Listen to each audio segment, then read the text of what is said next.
ጤና ይስጥልኝ ክቡራትና ክቡራን የዩቲዩብ ቻናል ቤተሰቦች የሰዓቱን አጫጭር መረጃዎች ይዤ ቀርብ ያለው እስከ ፍጻሜ አብራችሁኝ ቆዩ። ክቡራን አድማጮች በዚህ ሰዓት የመረጃ ጊዜ ከምታደምጧቸው አጫጭር መረጃዎች መካከል በቀዳሚነት በጣም አስደሳችና መልካም ዜና ተሰምቷል። በተለይ ለወጣቶች ይሄውም ከዚህ ቀደም እንግዲህ በኢትዮጵያ ካርድ የዓለም አቀፍ ክፍያዎችን መክፈል አስቸጋሪ ነበር። ይሄውም ለትምህርት፣ ለስራ ዕቃዎችን ከኦንላይን ለመግዛት ከውጭ ሀገር በጣም አስቸጋሪ ነበር። ይህንን በተመለከተ እነሆ መልካም የብስራት ዜና ተሰምቷል። እንኳን ከኦንላይን መግዛት መማር ቀርቶ ወደ ውጭ ሀገር ጭምር ገንዘብ ለመላክ የሚያስችል አዲስ መልካም የሆነ ዜና ከኢትዮጵያ ብሔራዊ ባንክ ተሰምቷል። ይህንን መልካም ዜና አሰማችኋለሁ።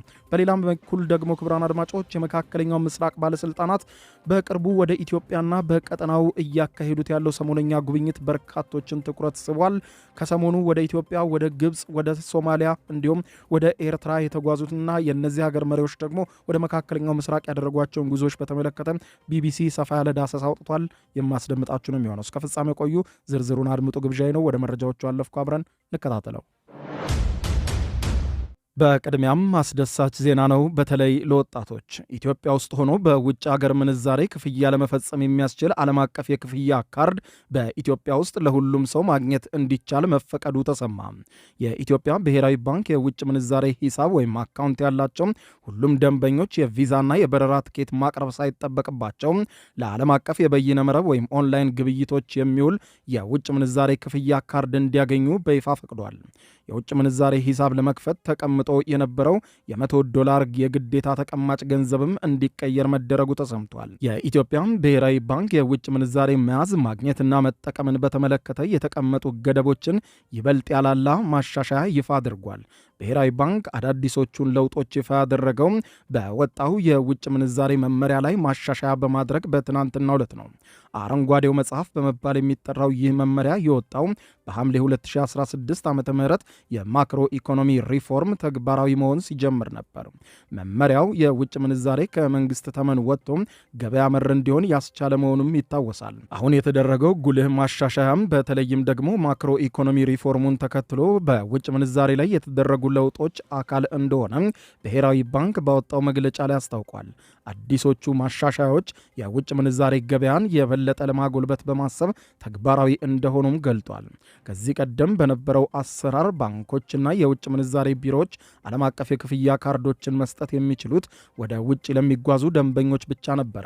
የውጭ ምንዛሬ የሚጫንበት ይህንን ካርድ ማግኘት የሚፈልጉ ሰዎችን የውጭ ጉዞ ትኬትና ቪዛ ማቅረብ ይጠበቅባቸው ነበር። ይህም ኢትዮጵያውያን ከዓለም አቀፍ በይነ መረብ ኦንላይን የግብይት መድረኮች ዕቃዎችን እንዳይሸምቱ ወይም የሚፈልጓቸውን አገልግሎቶች ለማግኘት የደንበኝነት ምዝገባ ሰብስክሪፕሽን እንዳይፈጽሙ አድርጓቸው ቆይቷል። ብሔራዊ ባንክ ትናንትና ይፋ ባደረገው ማሻሻያ ዓለም አቀፍ ካርድ ለማግኘት ተቀምጦ የነበረው የውጭ ጉዞ ቅድመ ሁኔታንም ሙሉ በሙሉ አንስቶታል። ባንኮች ለደንበኞቻቸው በዓለም አቀፍ ደረጃ የታወቁ ካርዶችን እንዲያወጡና በሂሳብ ባለቤቱ ጥያቄ መሰረት የቪዛና የጉዞ ትኬት ሳያስፈልግ የውጭ ምንዛሬ እንዲጭኑ እንደተፈቀደላቸው አዲሱ መመሪያ በይፋ ገልጿል። ባንኮች የሚሰጡት ካርድ ለውጭ ሀገር ክፍያ የኤሌክትሮኒክ ግብይት ጭምር የሚያገለግል እንደሆነ ብሔራዊ ባንክ ይፋ አድርጓል። የባንኩ መግለጫ እንደሚያስረዳው ዓለም አቀፍ ካርድ ማውጣት የሚችሉት የውጭ ምንዛሬ አካውንት ያላቸው ደንበኞች ብቻ ናቸው።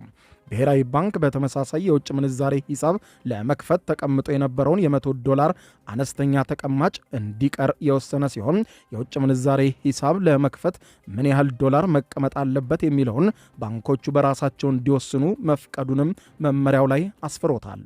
ብሔራዊ ባንክ የውጭ ምንዛሬ በሚገኝባቸው ሌሎች መንገዶች ላይ ተቀምጦ የነበረውን ቪዛና የጉዞ ትኬት የማቅረብ ግዴታን ያስቀረ ሲሆን በቀድሞው አሰራር ለሕክምና ወደ ውጭ የሚጓዙ ሰዎች የውጭ ምንዛሬ ለማግኘት ቪዛ ከተቻለም የጉዞ ትኬት እንዲያቀርቡ ይጠይቁ ነበር።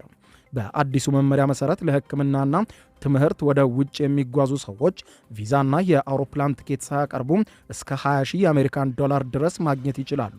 ሌላኛው የብሔራዊ ባንክ ማሻሻያ ኢትዮጵያውያን ወደ ውጭ ሀገር ገንዘብ መላክ ከሚችሉባቸው መንገዶች ጋር የተያዘ አሰራር ነው።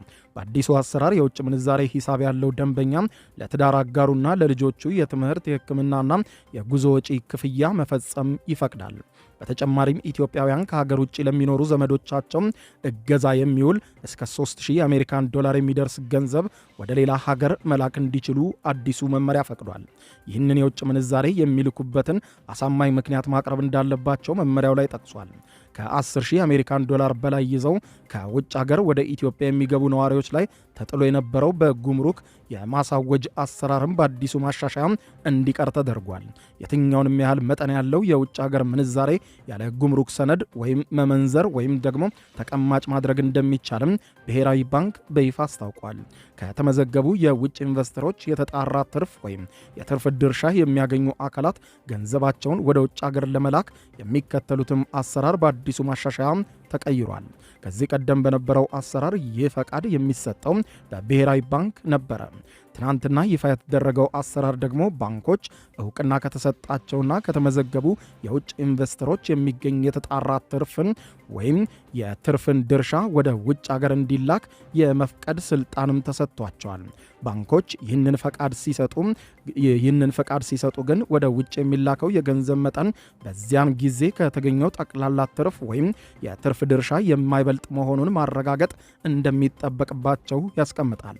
ኢትዮጵያ ውስጥ የሚገኙ ድርጅቶች በሌላ ሀገር መዋለ ንዋያቸውን ፈሰስ የሚያደርጉበት አሰራር በአዲሱ መመሪያ የተዘረጋ ሲሆን ተቋማቱ በውጭ ሀገር ኢንቨስት ማድረግ የሚችሉት የመዋለ ንዋያቸውን ሁኔታ በኢትዮጵያ ብሔራዊ ባንክ እያስመረመሩ ሲፈቀድላቸው እንደሆነ መመሪያው ይጠቅሳል። ይህ በተለይም በበይነ መረቦች ለመማር ራሳቸውን ለማሳደግና በሌሎችም ሁኔታዎች ክፍያ ለመፈጸም ለሚፈልጉ ወጣቶች እጅግ በጣም መልካም ዜና ሆኖ ተወስዷል። በሌላ ዜና የመካከለኛው ምስራቅ ባለስልጣናት በኢትዮጵያና በቀጠናው በሚገኙ አገራት እያካሄዱት ያለው ሰሞነኛ ጉብኝትን በተመለከተ መነጋገሪያ ሆኗል።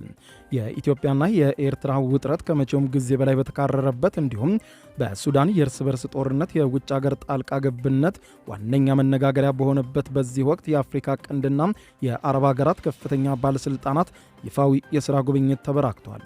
ግብፅና ኢትዮጵያን በታላቁ የህዳሴ ግድብ ዙሪያ የተፋጠጡበት እንዲሁም ቀጠናዊ የኃይል አሰላለፍን የሚለውጡ ክስተቶች የበዙበት ወቅት እንደመሆኑ በአፍሪካ ቀንድና በአረብ ሀገራት የሚደረጉ ጉብኝቶች ከዲፕሎማሲያዊ ትስስር የዘለቀ አንድምታ ሊኖራቸው ይችላል። ለመሆኑ የትኛቸው ሀገራት ባለስልጣናት ወደ የትኞቹ ከተሞች ተጓዙ የሚለውን በተመለከተ ቢቢሲ ባወጣው ሰፊ ትንታኔ ትናንትና ረቡዕ ኢትዮጵያ የገቡት የሳውዲ አረቢያው የውጭ ጉዳይ ሚኒስትር ልዑል ፋይሰል ቢን ሃርፋን ከጠቅላይ ሚኒስትር ዶክተር አብይ አህመድ ጋር በሁለትዮሽ እንዲሁም ቀጠናዊ ጉዳዮች ዙሪያ መወያየታቸውን ገልጿል። የውይይታቸው ዝርዝር ይፋ ባይደረግም በቁልፍ ዘርፎች ላይ በሁለቱ ሀገራት መካከል ያለውን ትብብር ማጠናከር እንዲሁም የሁለቱንም ሀገራት ፍላጎት በሆኑ ቀጠናዊና ዓለም አቀፋዊ ጉዳዮች ላይ መተባበር ላይ ያተኮረ እንደሆነ ጠቅላይ ሚኒስትር ዶክተር አብይ አህመድ በማህበራዊ ሚዲያ ገጻቸው ላይ አስፍረዋል። ባለፈው ሳምንት የኢትዮጵያ ውጭ ጉዳይ ሚኒስትር ዶክተር ጌዲዮን ጢሞቴዎስ ወደ ሳውዲ አረቢያ ተጉዘው ከልዑል ፋይሰል ቢን ፋርሃን ጋር መወያየታቸው ይታወሳል። በሌላ በኩል ደግሞ የሶማሊያው ፕሬዝደንት ሐሰን ሼህ መሐመድና የግብፁ ፕሬዝደንት አብዱል ፈታህ አልሲሲ ካይሮ ውስጥ ባደረጉት ውይይት ያላቸውን የደህንነት ትብብር ለማጠናከር መስማማታቸው ተዘግቧል። የሶማሊያው ፕሬዝደንት ከፕሬዝደንት አልሲሲ ጋር በሰጡት የጋራ ጋዜጣዊ መግለጫ ላይ የሶማሊያን አንድነት የሚጋፉ የትኛውንም ተግባር በጋራ እንቃወማለን ብለዋል። ግብፅ በአፍሪካ ህብረት የሶማሊያ የድጋፍና የማረጋጋት ተልዕኮ ስር ወታደሮችን ለመላክ በያዘችው እቅድ መሰረትም ተግባራዊ እንደምታደርግ ፕሬዝደንት አልሲሲ ተናግረዋል። ረቡዕ ዕለት ደግሞ ግብፅ በሶማሊያ ያሰማራችውን ሰራዊት ዘመናዊ የጦር መሳሪያዎችን ያካተተ ወታደራዊ ትዕይንት ሲያሳይ የሀገሪቱ ፕሬዝደንት ሐሰን ሼህ መሐመድና የግብፁ መከላከያ ሚኒስትር ተገኝተው አይተዋል። ሶማሊያ የግዛቷ አካል እንደሆነች ለምትመለከታት ሶማሌላንድ እስራኤል የሀገርነት ዕውቅና መስጠቷን ጉዳይ ተከትሎ ከፍተኛ መካረር ውስጥ ገብታለች። በሌላ በኩል የጎረቤት ሶማሊያ ፕሬዝደንት ሐሰን ሼህ መሐመድ ሶማሌላንድ ከጋዛ የሚፈናቀሉ ፊልስጤማውያንን ለማስፈርና ለእስራኤል የጦር ሰፈር ለመስጠት ተስማምታለች በማለት መውቀሳቸውም አይዘነጋም። በሌላ በኩል ደግሞ ከሰሞኑ የተካሄደው ሌላኛው ጉብኝት የግብፁ ፕሬዝደንት አብዱል ፈታህ አልሲሲ ወደ ተባበሩት አረብ ኤምሬቶች ያደረጉት ጉዞ ነው። አልሲሲ ከተባበሩት አረብ ኤምሬት ፕሬዝደንት ሼህ መሐመድ ቢን ዛይድ አልናህያን በአቡዳቢ ተገናኝተዋል። ሁለቱ መሪዎች በአቡዳቢ ውስጥ በመካከለኛው ምስራቅ በተከሰተው ውጥረት እንዲሁም በፊሊስጤምና በእስራኤል ጉዳይ መወያየታቸው ተዘግቧል። የግብፅ ፕሬዝዳንት ጽሕፈት ቤት ባወጣው መግለጫ መሪዎቹ ቀጠናዊ መረጋጋት፣ የመካከለኛው ምስራቅ ሀገራት የግዛት አንድነትንና ሉዓላዊነትን ማክበር ላይ የሚመሰረት ነው ብለዋል። በቀጠናው ያላቸውን ውጥረት የሚባባስ ከሆነ ሁሉም ሀገራት ላይ ተጽዕኖ እንደሚኖረው አሳስበዋል። በቅርብ ሳምንታት ውስጥ ወደ ኢትዮጵያ ከተጓዙ የምዕራባውያን ሀገራት ባለስልጣናት መካከል የዩናይትድ ኪንግደም የኮመንዌልዝ ልማት ጉዳዮችና የውጭ ጉዳይ ሚኒስትር ይቬት ኩፐር ይገኙበታል። ሮይተርስ የዜና ወኪል እንደዘገበው የሚኒስትሯ ጉብኝት እየጨመረ የመጣውን የአፍሪካ ቀንድ የስደተኞችን ቁጥር ለመግታት የሚወሰዱ እርምጃዎች ላይ ያተኮረ ነው ተብሏል። የአሜሪካ ውጭ ጉዳይ ምክትል ሚኒስትር ክሪስቶፈር ላንደርን እንዲሁም የአሜሪካ የአፍሪካ እዝ አዛዥ ጀነራል ዳግቪንም ወደ ኢትዮጵያ ተጉዘው ከኢትዮጵያው ጠቅላይ ሚኒስትር ዶክተር አብይ አህመድ ጋር ስለ ቀጠናዊና የሰላም እንዲሁም የደህንነት ጉዳዮች ላይ መክረዋል መባሉ አይዘነጋም። በሌላ በኩል የኤርትራው ፕሬዝዳንት ኢሳያስ አፈወርቂም ከጥቅምት እስከ ታህሳስ 2018 ባሉት ወራት ብቻ 3 ይፋዊ የሥራ ጉብኝቶችን ያደረጉ ሲሆን ፕሬዝዳንቱ ወደ ሳውዲ አረቢያ፣ ወደ ሱዳንና ግብፅ መጓዛቸው ተዘግቧል። ፕሬዝዳንት ኢሳያስም በተደጋጋሚ ወደ ግብፅ ከማቅናታቸው በተጨማሪ ፕሬዝዳንት አልሲሲም ወደ አስመራ ሄደው ሶማሊያን የጨመረ የኢትዮጵያ ተቀናቃኝ ትብብር መመስረታቸውም ይታወቃል።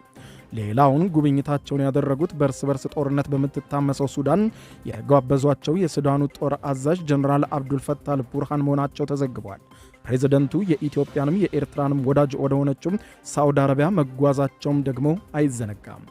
ይህ የመሪዎቹ ሰሞነኛ ያልተለመደ የሚመስል የዲፕሎማሲ ሰፊ የሆነ ሽርጉድ ለምን እንደሆነ ባይዘገብም ነገር ግን በምስራቅ አፍሪካ ላይ ያለው ውጥረት እየተባባሰ መሄዱ መዘገቡ እየታየ ይገኛል። ክቡራን አድማጮች ለሰዓቱ ብታደምጧቸው መልካም ናቸው ያልኳቸው አጫጭር መረጃዎች የሰማችኋቸው ናቸው። ከሰዓታት በኋላም በሌላ መረጃ ተመልሰን እስከምንገናኝ በያለንበት የዓለም ዳር ቸር እንቆይ።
የዩቲዩብ የስኬት ሚስጥሮችን በዝርዝር የያዘው የአቤል ብርሃኑ የወይኗ ልጅ መጽሐፍ ሁለተኛ እትም በገበያ ላይ። ዩቲዩብ ለመጀመር በአጭር ጊዜ ስኬትን ለመቀዳጀት አስበዋል?